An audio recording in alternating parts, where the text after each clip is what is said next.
Hello and welcome. This is Pawan. आज English series का third lecture है और एक्टिव और पैसिव वॉइस का सेकंड लेक्चर है। कल वाले लेक्चर में हमने एक्टिव और पैसिव वॉइस के बारे में पढ़ा था और कल वाले लेक्चर में मैंने एक्टिव और पैसिव वॉइस का बेस तैयार करने की कोशिश की थी और मैंने आपको बताया था कि एक्टिव और पैसिव वॉइस को बनाने के लिए हमें क्या क्या चीज़ की ज़रूरत पड़ती है, हमें क्या क्या ज़रूरी है। और मैंने आपको बोला था कि एक्टिव और पैसिव वॉइस को करते हुए हमें सबसे ज़्यादा जो ज़रूरी चीज़ें हैं वो ये हैं।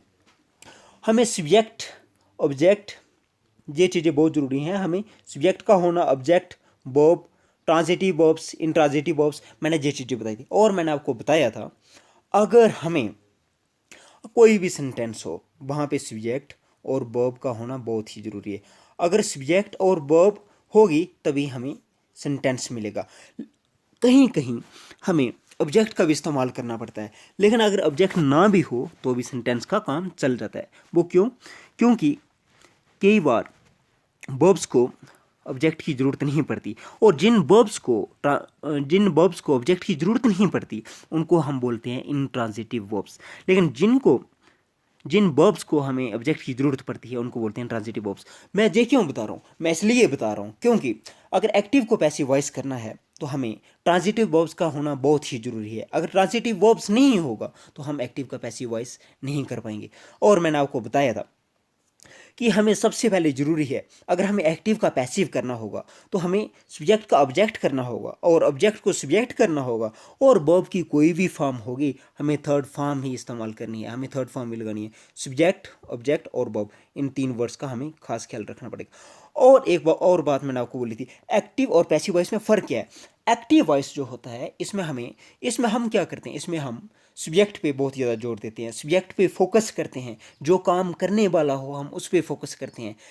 लेकिन पैसिव में क्या होता है, पैसिव वॉइस में हम पैसिव वॉइस में ऑब्जेक्ट के ऊपर जोर देते हैं, इसलिए हम ऑब्जेक्ट को पहले लिखते हैं और सब्जेक्ट को ऑब्जेक्ट की जगह यूज करते हैं लास्ट में, और ऑब्जेक्ट से पहले हम प्रीपोजिशन बाय का इस्तेमाल करते ही करते हैं। ये चीज़ बहुत ही ज़रूरी है। और एक और चीज़ मैंने बताई थी, ट्रांजिटिव और इंट्रांजिटिव वर्ब। मैंने बोला था ट्रांजिटिव वर्ब्स के लिए हमें ऑब्जेक्ट का होना बहुत ज़रूरी है। जिस तरह से मैंने एक एग्जांपल लिखी थी, I am reading a letter, जहाँ पे मैंने लिखा है कि मैं I am reading a letter, जहाँ पे इसका मतलब है कि मैं एक लेटर पढ़ रहा हूँ। लेकिन अगर हमें इसका पैसिव करना हो तो a letter is being read by me, मतलब हमने जहाँ पे लेटर को फोकस किया, ऑब्जेक्ट को फोकस किया और इसको पहले यूज़ किया, और सब्जेक्ट को जहाँ पे हमने इसका ऑब्जेक्ट बनाया और लास्ट में यूज़ किया। अब जहाँ पे मैं बोलूँगा कि इंट्रांजिटिव वर्ब क्या होती है, मतलब वो वर्ब जहाँ पे ऑब्जेक्ट का ज़रूरत नहीं हो। जिस तरह से आई क्राई, जहाँ पे मीनिंग क्लियर हो रहा है, जहाँ इसको ऑब्जेक्ट की ज़रूरत नहीं है, और जिस भी वर्ब को ऑब्जेक्ट की ज़रूरत नहीं है वो इंट्रांजिटिव वर्ब्स होती है। और अगर हमें एक्टिव का पैसिव करना है तो हमें ट्रांजिटिव वर्ब्स का होना बहुत ज़रूरी है। और आज हम पढ़ेंगे इसके फार्मूलाज के बारे में, इसके फार्मूलाज क्या क्या हैं।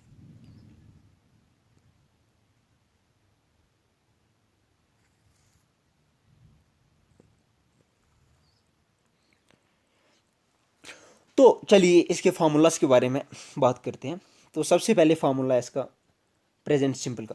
और प्रेजेंट सिंपल में जिस तरह से सिर्फ V1 का इस्तेमाल होता है, V1 सब्जेक्ट, V1 और ऑब्जेक्ट, ये तीन चीज़ें होती हैं, लेकिन हमें फोकस देना है B1 पे ही फोकस देना है। अब भी मैं पूरे लेक्चर में B1, B2, B3 ऐसी बातें बोलूँगा। अब जहाँ B का मतलब वर्ब होगा, जहाँ भी मैं B1 बोलूँगा, B2 बोलूँगा, जब B3 बोलूँगा, B का मतलब वर्ब होगा। अब B क्या है, B1 कहाँ है, B1 प्रेजेंट सिंपल में जब हम B1 का यूज़ करते हैं तो हमें अगर इसका पैसिव करना हो, तो हमें हमें ज़रूरत पड़ेगी इज, एम या आर, इन तीनों वर्ड में से जो भी हमें सूटेबल लगेगा हम उसको चूज़ करेंगे, और मैंने आपको एक चीज़ बताई कि वर्ब की तो थर्ड फॉर्म ही लगनी है। अगर कोई भी टेंस क्यों ना हो, अगर कोई भी टेंस की कोई भी फॉर्म क्यों ना हो, हमें वर्ब की थर्ड फॉर्म ही लगानी है। लेकिन हमें डिफरेंस, जहाँ पे जो डिफरेंस है वो ये है,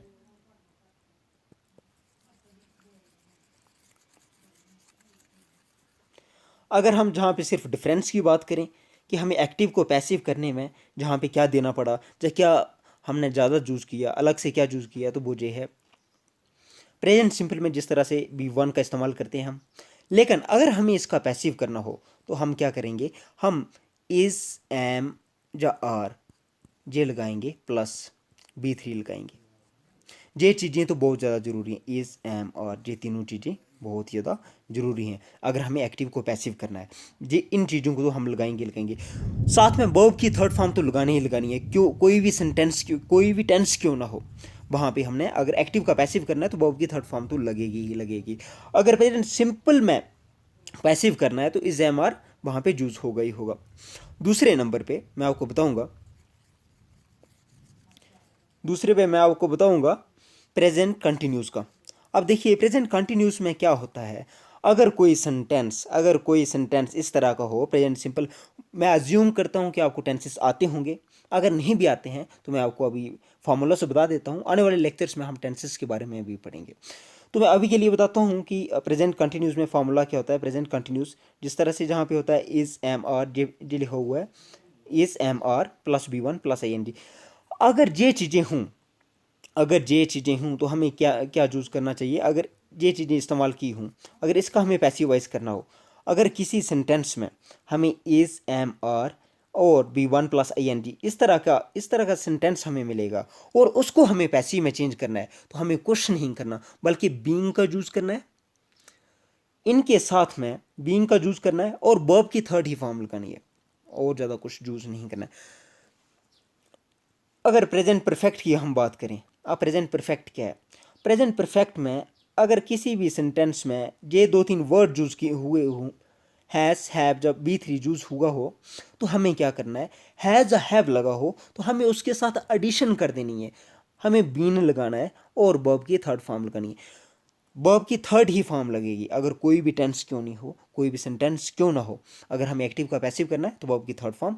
लेकिन अगर हमें हैज़ हैव लगेगा एक्टिव सेंटेंस में मिलेगा कहीं, तो हमें एडिशन में हैज़ और हैव के बीन लगाना होगा। जे सेम इसी तरह हम पास्ट में भी बात करेंगे। अब पास्ट में क्या है, पास्ट में जो है कि बाज और वर्ब, पास्ट अगर हम पास्ट सिंपल की बात करेंगे तो इधर हमें क्या मिलेगा, पास्ट सिंपल में हमें बी2 मिलेगा, बी2 मतलब वर्ब की सेकंड फॉर्म मिलेगी, जहाँ पे हमें वर्ब की सेकंड फॉर्म मिलेगी। अगर किसी सेंटेंस में हमें वर्ब की सेकंड फॉर्म मिलेगी तो उधर उसको कन्वर्ट करने के लिए पैसिव वॉइस में हमें क्या करना होगा, हमें बाज और वर का इस्तेमाल करना है। एक ही वर्ड यूज होगा, जब बाज होगा जब वर होगा, जो भी सूटेबल होगा, और वर्ब की थर्ड फॉर्म तो लगनी ही लगनी है। लेकिन हमें शर्त यह है कि बी2 होना चाहिए। अगर हमें इसको कन्वर्ट करना हो पैसिव वॉइस में, अगर हम पास्ट कंटिन्यूस की बात करें तो पास्ट कंटिन्यूस में बास और बर प्लस आई एन जी जे इसका नॉर्मल फार्मूला है, लेकिन हमें अगर इसका पैसिव करना हो तो हमें बीइंग प्लस बी3 इसका इस्तेमाल करना होगा, बीइंग प्लस बी3। अब हम बात करेंगे पास्ट परफेक्ट की।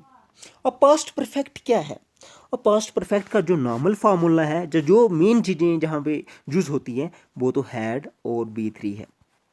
लेकिन अगर हमें इसका पैसिव करना हो, हमें कुछ नहीं करना है बल्कि हेड के साथ एडिशन कर देनी है, हेड के साथ हमें बीन लगा देना है और बी3 का बी3 ही रहेगा। और साथ में मैं आपको एक चीज़ बताऊंगा, जब एक्टिव का पैसिव करेंगे हम तो बाई का इस्तेमाल तो करना ही करना है। ऑब्जेक्ट से पहले, जब हम लास्ट में ऑब्जेक्ट लिखेंगे उससे पहले हम प्रीपोजिशन बाई का इस्तेमाल करेंगे ही करेंगे। अब बात करते हैं फ्यूचर सिंपल की।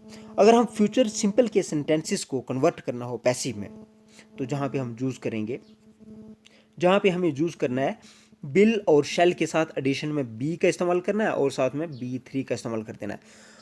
और फ्यूचर सिंपल के बाद हम देखेंगे फ्यूचर परफेक्ट में। अब फ्यूचर परफेक्ट में क्या है, फ्यूचर परफेक्ट में जिस तरह से फार्मूला होता है शेल या will plus have plus B3, ये तो इसका नॉर्मल फार्मूला है।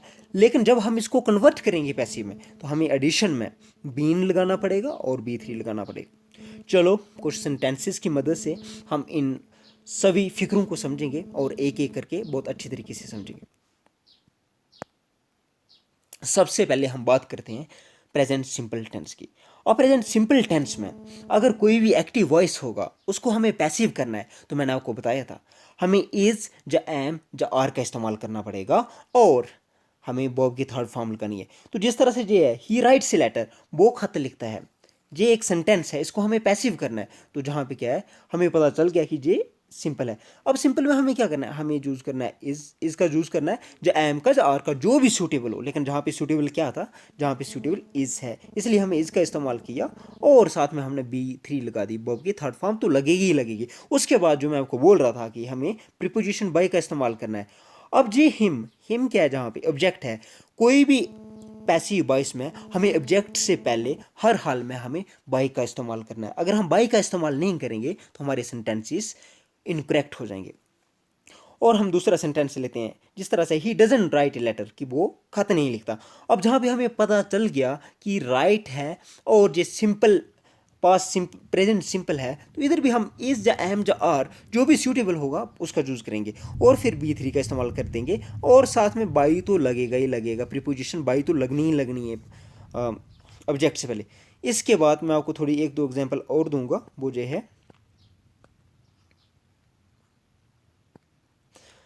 Does he write a letter.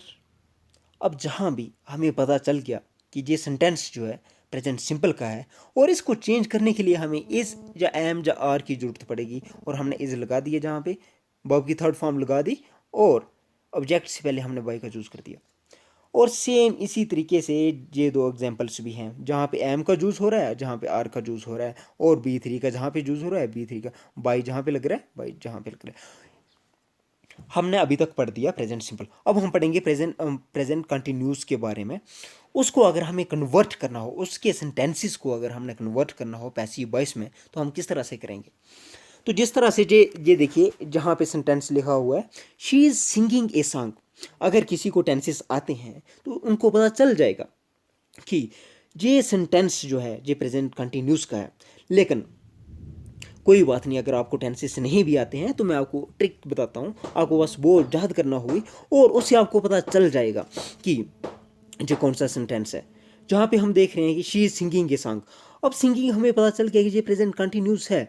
अब हमें क्या करना है, अगर कोई भी सेंटेंस कंटिन्यूस में होगा, चाहे प्रेजेंट कंटिन्यूस में, चाहे पास्ट कंटिन्यूस में, चाहे फ्यूचर कंटिन्यूस में, उधर हमें बीइंग तो लगाना ही लगाना है, उधर हमें बीइंग तो लगाना ही लगाना है। ये बहुत ज़्यादा कंपलसरी है, बीइंग लगाएंगे। अगर कहीं भी कंटिन्यूस होगा, अगर कहीं इस तरह की हमें फॉर्म मिल गई तो हमें बीइंग लगाना है, और वर्ब की थर्ड फॉर्म तो लगनी ही लगनी है।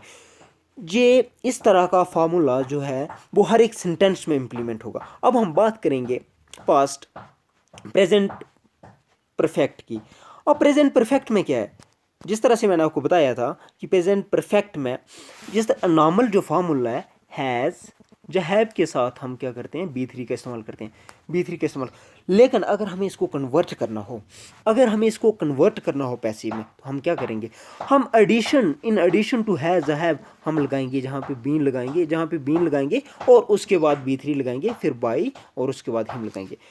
उसके बाद हम बात करते हैं जहाँ पे पास्ट सिंपल की। अब पास्ट सिंपल में कहाँ, पास्ट सिंपल में क्या है, पास्ट सिंपल में जिस तरह से मैंने आपको बताया कि बॉब की सेकंड फॉर्म है, तो बॉब की सेकंड फॉर्म अगर हमें मिलेगी तो हमें पता चल जाएगा जी पास्ट सिंपल है। तो हमें क्या करना होगा, हमें कुछ नहीं करना है, बल्कि बास और बर का इस्तेमाल करना है जो भी सूटेबल होगा, और उसके बाद हमने B3 का इस्तेमाल करना है, और साथ में प्रीपोजिशन बाई तो लगेगा ही लगेगा। ये पास्ट सिंपल हो गया और इसके सारे सेंटेंसेस इसी तरह हैं। इसके बाद हम बात करेंगे पास्ट प्रोग्रेसिव में। जब पास्ट प्रोग्रेसिव को हम पास्ट कंटिन्यूस भी बोलते हैं। अब कंटिन्यूस में एक ही फार्मूला है, जिस तरह से B1 + ing होता है, इधर बाज और बर लगा है। अगर हमें कहीं पे जे मिल गया वर्ब की फर्स्ट फॉर्म और ing, तो हमने सिंपली बीइंग कर देना है और वर्ब की थर्ड फॉर्म लगा देनी है। ये बीइंग तो लगेगा ही लगेगा। अगर कहीं भी हमें B1 के साथ ing मिला, अगर मिल जाएगा तो हमें बीइंग तो लगाना ही लगाना है। और इसी तरीके से इसके सारे सेंटेंसेस हैं। हम अगले वाले टेंस की बात करते हैं। अब आ गया पास्ट परफेक्ट टेंस। अब इसमें क्या है, जैसे परफेक्ट में हैड है, हैड लगता है, तो हमें एडिशन में क्या करना है, हमें एडिशन में हैड बीन लगाना है। एडिशन में सिर्फ हमें बीन लगाना है और B3 तो लगेगा ही लगेगा। अब इसके बाद हम फ्यूचर सिंपल की बात करेंगे। और सिंपल में बिल और शेल लगता है। सिंपल में इसकी पहचान क्या है, इसमें बिल और शेल लगता है। लेकिन इन एडिशन टू, अगर जब हम इसको एक्टिव का पैसिव वॉइस करेंगे तो हमें क्या करना है, बिल के साथ बी लगाना है। जब शेल भी होगा तो उसके साथ भी बी लगाना है, और वर्ब की थर्ड फॉर्म तो लगेगी, और साथ में प्रीपोजिशन बाई भी लगेगी ऑब्जेक्ट के पहले। इसके बाद हम पढ़ेंगे फ्यूचर परफेक्ट। अब फ्यूचर परफेक्ट में क्या है? फ्यूचर परफेक्ट में जो नॉर्मल फार्मूला है वो विल हैव जो शैल हैव लगता है प्लस वर्ब की थर्ड फॉर्म लगती है। लेकिन अगर हमें कन्वर्ट करना होगा, अगर हमें इन चीज़ को इसको कन्वर्ट करना होगा तो हमें विल हैव इन लगाना होगा और बी थ्री लगाना होगा। अगर मैं आपको एक चीज़ बता दूं तो ये बिल्कुल सिंपल है। अगर कहीं भी इस तरह की वर्ब्स होगी, जिस तरह से B1 प्लस ING, जिस तरह से राइटिंग हो गया, मतलब कोई भी वर्ब जिसके लास्ट में ING लगा हुआ उसको कन्वर्ट करते वक्त हमें उधर तो बीइंग लगाना ही लगाना है। बीइंग तो उधर आएगा ही आएगा, बीइंग उधर हम यूज़ करेंगे। अगर हैव होगा, हैड होगा या हैज़ होगा, इनके आगे एडिशन में हमें तो बीइंग लगाना ही लगाना है कन्वर्ट करते हुए। और इसके साथ मैं आपको दो बातें और बताऊंगा कि कौन से सेंटेंसेस हैं और कौन से टेंसेस हैं जिनको हम कन्वर्ट नहीं कर सकते एक्टिव टू पैसिव में, और वो जो हैं इसमें हमें प्रेजेंट परफेक्ट मिलेगा, प्रेजेंट परफेक्ट कंटिन्यूस मिलेगा, इसको हम चेंज नहीं कर सकते। पास्ट परफेक्ट कंटिन्यूस मिलेगा, इसको हम चेंज नहीं कर सकते। फ्यूचर परफेक्ट कंटिन्यूस मिलेगा, इसको भी हम चेंज नहीं कर सकते। और फ्यूचर कंटिन्यूस भी मिलेगा, इसको भी हम चेंज नहीं कर सकते। और मैंने आपको बताया, सबसे पहले मैंने आपको बताया कि एक्टिव और पैसिव वॉइस में हम कौन कौन सी विकैब यूज़ करते हैं, कौन कौन से वर्ड्स का इस्तेमाल होता है। उसके बाद मैंने आपको बताया कि अगर एक्टिव होगा तो हम क्या उधर उधर उसकी पहचान क्या होगी कि सब्जेक्ट पे ज़्यादा फोकस किया होगा और सब्जेक्ट पहले होगा। और अगर उसका पैसिव हो करना होगा तो हमें क्या करना पड़ेगा, हमें ऑब्जेक्ट पे जोर देना पड़ेगा, ऑब्जेक्ट को फोकस करना पड़ेगा और ऑब्जेक्ट को पहले लिखना पड़ेगा। और जिस तरह से सब्जेक्ट पहले आ रहा था एक्टिव वॉइस में, हम क्या करेंगे पैसिव वॉइस में सब्जेक्ट को लास्ट में ले जाएंगे और ऑब्जेक्ट की जगह पर यूज़ करेंगे, लेकिन ऑब्जेक्ट से पहले हमें प्रीपोजिशन बाई का इस्तेमाल करना ही करना है। मैं उम्मीद करता हूँ आपको आज का ये लेक्चर समझ आया होगा। अगर कहीं भी कुछ भी प्रॉब्लम आती है आप कमेंट बॉक्स में लिख सकते हैं। और इसी के साथ ये आज का लेक्चर ख़त्म करता हूँ। Thank you and bye.